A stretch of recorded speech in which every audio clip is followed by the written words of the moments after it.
I think जब आप अपनी फर्स्ट फिल्म करते हैं एंड थिएटर में लाइव ऑडियंसेस का रिएक्शन देखते हैं तो बहुत स्पेशल होता है जब आपको इतना प्यार मिलता है। बहुत सारे बच्चे थे लाइक 6-7 इयर्स के एंड उनको इतनी पसंद आई, तो I think it was very special. I got very emotional, it was very touching.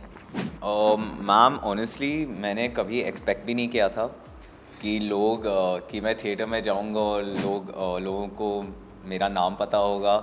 Actually in fact आधे लोग नमन नमन बोल रहे हैं लेकिन बाकी आधे गुची गुची गुची चला रहे हैं। But whatever they call, as long as they show the love, I am honestly so grateful, so happy. 7 साल की मेहनत फाइनली रंग ला रही है।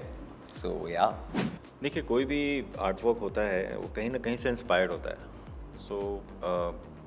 इस सब्जेक्ट का भी एक इंस्पिरेशन था।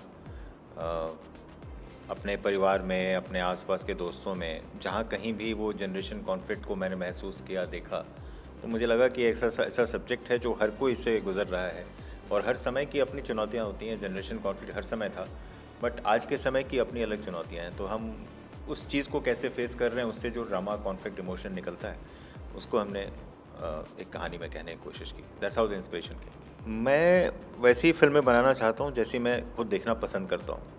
तो मुझे ये उम्मीद थी कि जैसा मैं बना रहा हूँ मुझे पसंद आ रही है, मैं उम्मीद करता हूँ कि लोगों को पसंद आएगी। बट इतनी पसंद आएगी, जो लोग देख रहे हैं उनको इतनी पसंद आ रही है, तो खुशी होती है। मुझे लगता है कि हाँ, शायद वो कहीं ना कहीं कनेक्ट कर पा रहे हैं। जैसा कि हमारी फिल्म में भी कहा गया है, most personal is most creative. तो शायद निजी जज्बातों से जुड़ी हुई चीज़ें हैं, तो वो शायद लोगों से कनेक्ट कर पा रही हैं, जो कि उनकी ज़िंदगी में भी ये चीज़ें हो रही हैं, शायद इसलिए वो कनेक्ट कर पा रहे हैं। भाषा अलग हो गई है लेकिन थॉट्स और फीलिंग्स सेम है। प्यार उस 1980s, 1900s, 1800s में भी प्यारी था, आज भी प्यारी है। झगड़े उस वक्त भी होते थे, इस वक्त भी होते हैं। हाँ, तरीका बदल गया है, बट जो एक्सपीरियंसेस हैं, जो विजडम हैं, जो which our generation needs, easily you can get them from your elders. And यही फिल्म का एक छोटा सा मैसेज है। बहुत सारे मैसेजेस हैं लेकिन एक छोटा सा ये भी मैसेज है। And I think that's the message people should resonate with the most.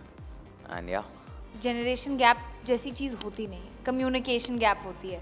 And आप जैसे ही अपने ग्रैंड पेरेंट्स के साथ बैठेंगे, अपने पेरेंट्स के साथ बैठेंगे, अगर आपको लगता है, अजम्पशन है, इट्स ऑल अजम्पशन बेस्ड, कि आपको लगता है कि वो समझेंगे नहीं, पर अगर आप उनसे बात नहीं करेंगे, उनको समझाने की कोशिश नहीं करेंगे, तो कैसे समझेंगे? देखिए, हर फिल्म की अपनी जर्नी होती है।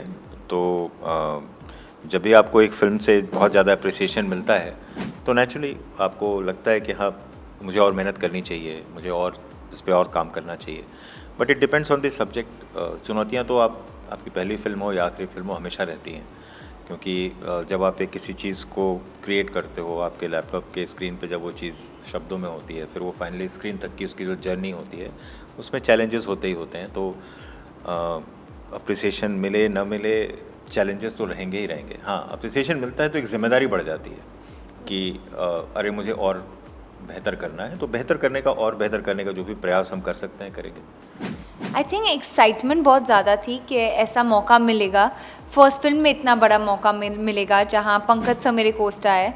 मैं और क्या मांग सकती थी, इतना कुछ सीखने को मिला। एंड आई न्यू कि फिल्मिंग करने से, शूट जाने से पहले ही पता था अगर मेरे कोस्टा पंकज सर है तो सीखने को तो बहुत ही ज़्यादा मिलने वाला है। And that's what it was. Ma'am actually बहुत लोग देख के बोल रहे हैं कि नेचुरल था, वेरी दिस थिंग, और वो लोग सोच रहे हैं कि मैं एक्चुअली वैसा हूँ, but that's far from the truth. मुझे कोई ब्रांड से कोई ऑब्सेशन नहीं है। मुझे आधे ब्रांड्स के नाम तो अंजनी मैडम ने बताए थे शूट पे। और हाँ, आई थिंक कैरेक्टर जो मैंने देखा, एक तो मेरे लाइफ में इतने ऑलरेडी कैरेक्टर्स हैं, उनको 1-2 कार्टून्स को पकड़ा, उनको थोड़ा स्टडी किया, और जो भी मैंने उनसे सीखा वो मैंने इस कैरेक्टर में डाल दिया। तो आई होप, एक्चुअली बहुत सारे लोग आके बोल रहे हैं कि आपके जैसा एक नमूना हमारी लाइफ में भी है, तो I think that is pretty successful for me. हाँ, ये बहुत अच्छा सवाल पूछा आपने। पंकज सर को मैंने अपनी पहली फिल्म क्लब 60 के लिए अप्रोच किया था, और उनको स्क्रिप्ट बहुत पसंद थी, और वो करना चाहते भी थे, बट फॉर सम रीज़न, कुछ व्यस्तता की वजह से, कुछ जो भी रीज़न रहा उस समय, हम नहीं कर पाए वो फिल्म। तो जब इस स्क्रिप्ट के साथ मैंने अप्रोच किया तो उन्होंने कहा अरे फिल्म तो तुम्हारी पहले वाली भी बहुत अच्छी थी, चलो स्क्रिप्ट दो मैं पढ़ता हूँ। फिर स्क्रिप्ट पढ़ी उन्होंने, उनको बहुत पसंद आई, उन्होंने कहा नहीं करते हैं। और वहाँ से वो जर्नी मुझे बहुत मेरी इच्छा थी कि मैं पंकज जी के साथ काम करूँ, खासकर उनके परफॉर्मेंस का मैं कायल रहा हूँ, खासकर मकबूल में जो उन्होंने परफॉर्म किया था, तो I was a big fan. So मेरी इच्छा थी कि मैं काम करूँ।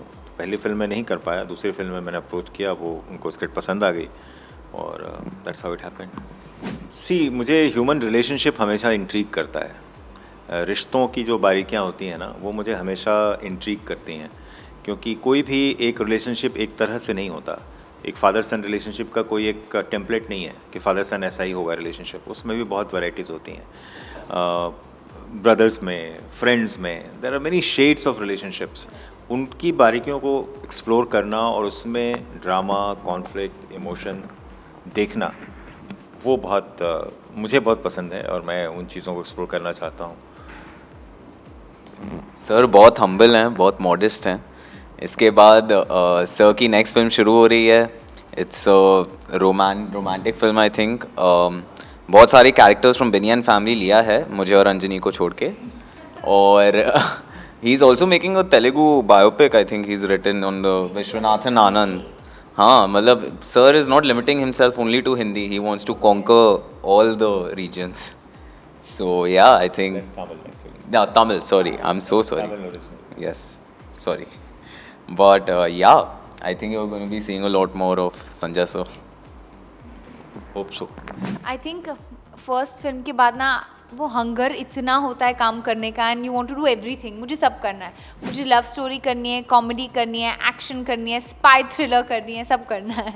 एक small message that I would give from our cast and crew family is that ये फिल्म 7 साल की मेहनत है। हमने बहुत प्यार से, बहुत डेडिकेशन से, बहुत सिंसियरिटी से इस फिल्म को बनाया है और काश वो लव और वो सिंसियरिटी आपको ट्रांसलेट हों। और अभी मैंने सुना कि हमारे शोज़ हाउसफुल जा रहे हैं, अगले हफ्ते और शोज़ हम लोग ऐड कर रहे हैं, उसको भी आप प्लीज़ प्लीज़ प्लीज़ हाउसफुल कर दीजिए। Yeah no, next I am doing is web show. It's a musical called goats. तो वो है with Pawan Irani sir, Jacqueline ma'am and all of them. And we are doing this with Mridul Tulsidas. We are coming out with a new format called Verticals, which will go live in November. So I'm excited for that.